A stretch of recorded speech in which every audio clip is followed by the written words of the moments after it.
On Tuesday, we visited the Gaia expedition at Norton Priory Museum with the local home education group. It was an absolutely fantastic day. So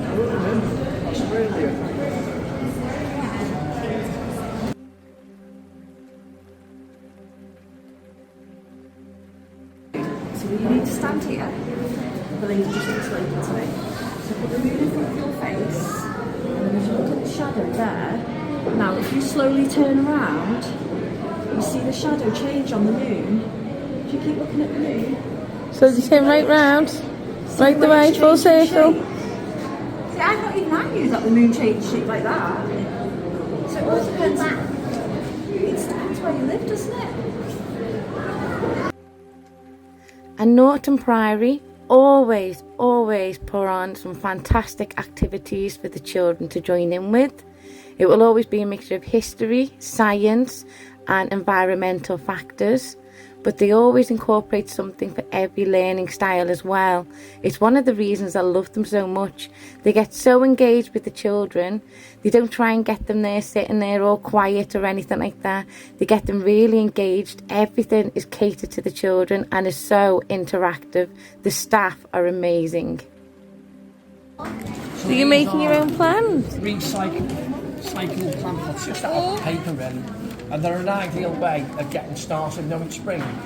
So what you need to do is use the wooden block.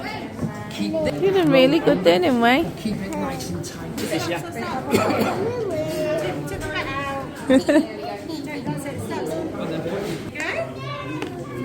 So I'd put a little bit more compost in there. I'll put a bit more in. I think this compost is a little Move bit it dry. a bit closer. Yeah, that is a bit dry. A bit dry. Very dry. So This is just so I can show you what to do. push it Go in on. really tight. Hi. Do you want to have a go maker ones? You can use to plant seeds, and we've got some seeds over there. So use the wooden block. Oh, you're writing right on it, yeah, that would be easier. Yeah. Right. Well done. Put it on the wooden block there and squeeze Clever with all girl. your strength.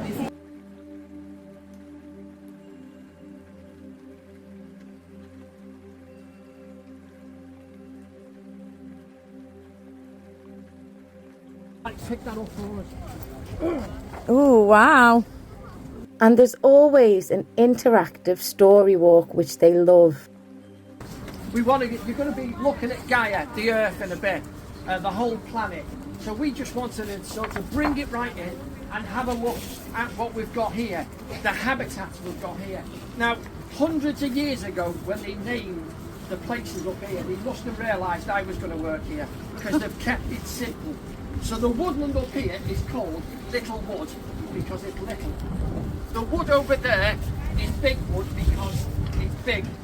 The woodland that goes around the garden is Garden Wood because it goes around the garden. Right? Really simple.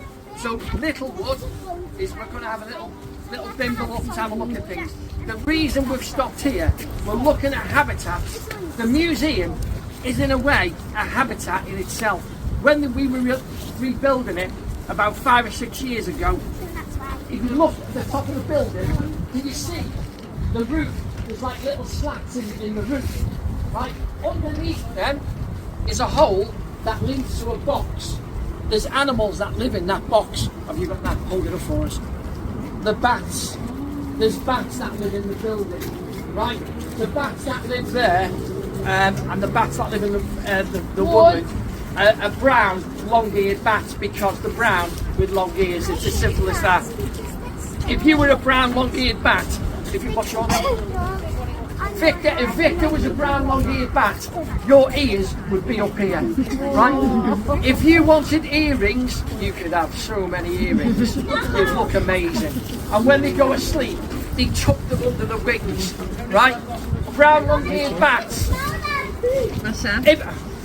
If you go in the roof space, you can sometimes smell bat poo, right? If you see what looks like either bat poo or mouse poo, if you get it, you put it in your fingers and you crumble it. If it crumbles in your fingers, it's bats. If it goes all over your fingers, wash your hands. It's mice, right? And that's the difference, because they're eating insects, right? Not compulsory. I didn't do a risk assessment. I am not suggesting that's what you do. And there's at least 6 species of bat on site.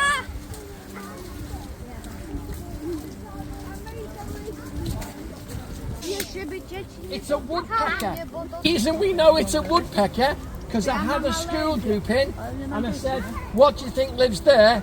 And one of them said, a woodpecker, and the woodpecker popped its head out. And we all nearly collapsed. Right? If I was a woodpecker, if you were a woodpecker, would you nest there or lift your head up right up to the top? And there's another hole up there. Would you nest in bottom or top? Right, the top. Actually, Todd, you could be safer there.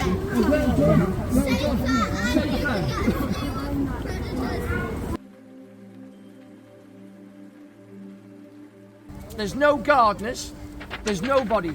The fox has been coming out regular, and it comes over here and to the picnic area. And the other week, Foxes are also easily frightened. the, Foxes kill you, but if you tame them, will they not kill you? a fox is not going to kill you. A fox is going to try and keep away from you.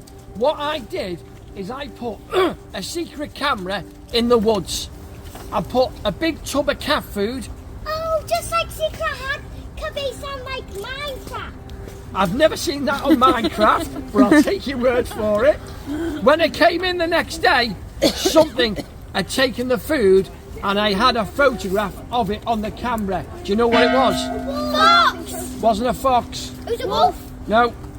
Human. No. Badger? No. A cat. No. Crocodile. No. Alligator.